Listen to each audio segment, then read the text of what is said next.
C'est en 1992 que Christopher Ngoyi Mutamba, coordonnateur général de la société civile de la République démocratique du Congo et président national de la coordination de synergie Congo Culture et Développement, s'était retrouvé à la conférence nationale souveraine dans le cadre de la FEC d'où il fut membre. Partant de là, il rencontra le Sphinx de Limete, d'où il arriva à convaincre le jeune de la majorité au pouvoir à voter pour le candidat de l'opposition Étienne Tshisekedi Wamulumba.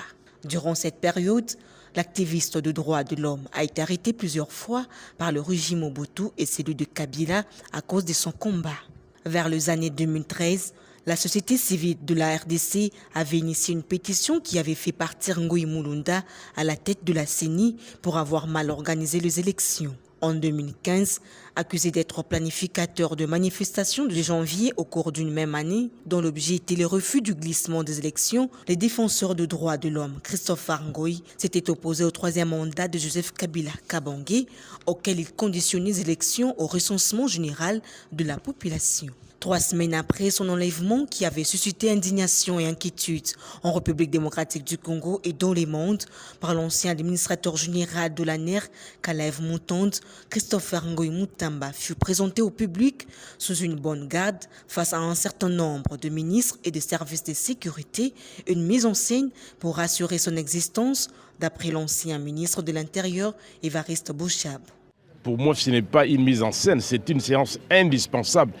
Mais si je passais à la télévision, à la radio, je vous dis, Christophe Ngoyi est vivant. Qui m'aurait cru?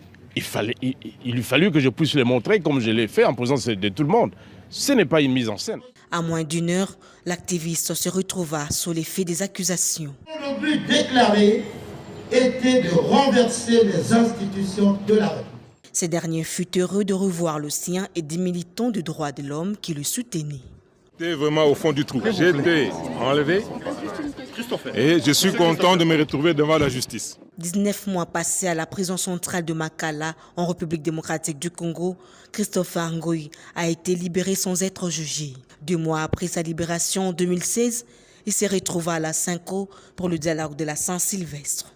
Christopher Ngoyi Mutamba fut meilleur acteur de la société civile de l'Afrique subsaharienne du prix d'excellence Entreprise Simon, édition 2016. Il poursuit son combat en 2017, rejetant en bloc le calendrier électoral publié par la Commission électorale nationale indépendante, tout en faisant savoir à l'opinion tant nationale qu'internationale le désaccord de sa structure face au récent calendrier de la CENI.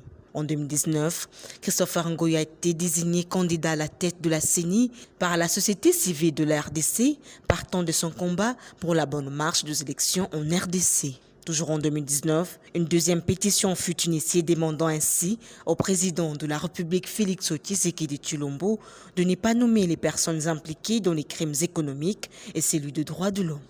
La série des pétitions continue en 2020. La société civile de la RDC initie encore une pétition pour la dissolution de l'Assemblée nationale suite aux crises persistantes prenant le peuple congolais en otage tout en mettant en péril le bon fonctionnement des institutions du pays, notamment le refus de l'ancien président de la Chambre haute du Parlement Alexis Thambwe Mwamba de justifier les dépenses de 11 millions de dollars américains prétendument affectés à la réhabilitation du bureau du Sénat, les propos discourtois et irrespectueux répétés de l'ancienne présidente de la Chambre basse du Parlement, Janine Mabunda, à l'égard de l'institution président de la République en violation de la Constitution de la République, la tentative de caporalisation du pouvoir judiciaire menée à travers les propositions de loi des honorables députés Obamina Kugari Sakata, ainsi que le non-respect de la loi et de la procédure par l'Assemblée nationale quant au choix et à l'entérinement de la candidature de Ronsard Malonda à la tête de la CENI,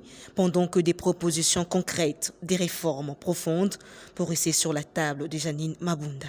Nous estimons que c'est la voie royale pour remettre notre système politique, pour ne pas dire la démocratie, sur les rails. Aujourd'hui, le président de la République qui a compris notre message, qui a agréé notre démarche, a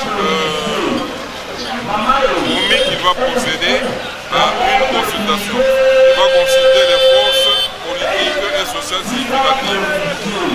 Bien sûr, nous serons consultés. Nous allons y amener, en dehors de la prospective et dispositif qui ressasse la vie dans tous ces segments, la vie des Congolais dans tous leurs segments, et qui établit de nouveaux concepts pour chaque secteur d'activité. C'est ça que nous allons apporter au président. Et en dehors de ça, nous allons lui amener les signatures qui vont indiquer clairement la volonté ou la préoccupation affichée par le peuple congolais de voir ce Parlement-là qui ne l'engage plus, qui ne respecte plus sa volonté, encore moins ses aspirations.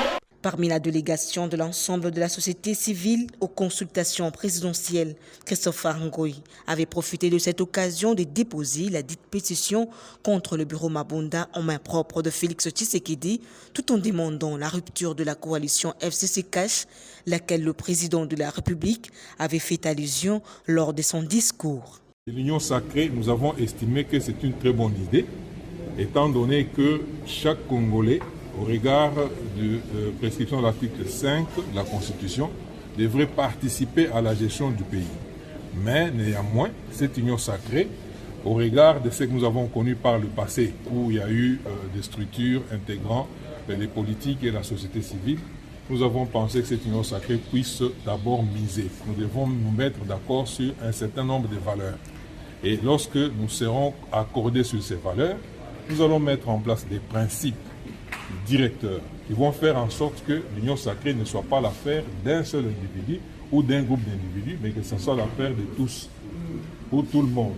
Et s'il y a des gens qui s'écartent des valeurs que nous aurons, sur lesquelles nous serons accordés, que ces gens-là soient punis, soient sanctionnés relativement aux valeurs, non relativement au fait que qu'ils ne puissent pas faire allusion que voilà, ils sont poursuivis pour ceci, pour autant, pour des motifs ou des positionnements politiques. Parlons de la dissolution du Parlement, qui aujourd'hui est plus qu'inéluctable.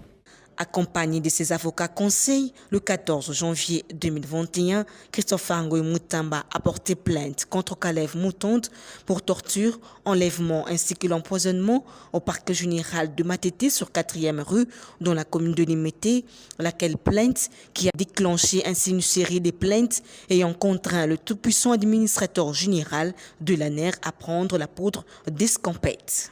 Nous sommes venus déposer une plainte contre un ancien haut responsable des services de renseignement, en l'occurrence M. Kalev Moutonde, pour tentative d'assassinat, enlèvement avec torture, empoisonnement. Au regard de ses fonctions à cette époque, il pourrait partager sa responsabilité avec son employeur. Nous avons attendu tout ce temps parce que dans un premier temps, nous étions dubitatifs. On avait pensé accorder le pardon à ce monsieur. Mais, et puis la justice ne fonctionnait pas correctement. Et maintenant, il y a ce que nous appelons, nous accordons à tous pour considérer qu'il y a un état de droit. De deux, il y a toutes ces victimes, y compris moi, qui sentent toujours, qui voient toute cette torture, tous ces méfaits remonter en surface et on n'arrive pas à les effacer. Et aujourd'hui, j'ai fait allusion aux Congolais qui sont dans les fosses communes. J'ai fait allusion à tous les Congolais qui ont subi des tortures et qui, sur le plan mental, n'arrivent pas à oublier ou qui vivent avec, à tous ceux qui ont subi des humiliations. Même moi, j'étais en prison. À cause de sa lutte, ses affaires ont été coincées.